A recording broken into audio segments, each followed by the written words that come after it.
அரிசி வத்தல். இதுக்கு வந்து 3 கப்பு அரிசி மாவு எடுத்திருக்கேன். அதை 2 கப்பு தண்ணி ஊற்றி அதை கரைச்சி வச்சுக்கணும். 1 கப்பு குக்கரில் ஊற்றி கொதிக்க வச்சுக்கணும்.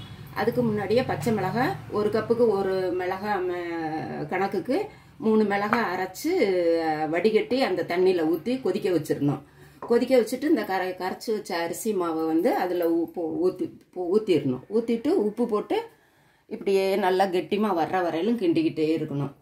ஓரளவுக்கு கெட்டிமாக வந்த உடனேயும் இறக்கி வச்சு எள்ளு இல்லாட்டி ஜீரகம் அதை போட்டு அப்படியே புழிஞ்சு எடுக்க வேண்டியது தான்.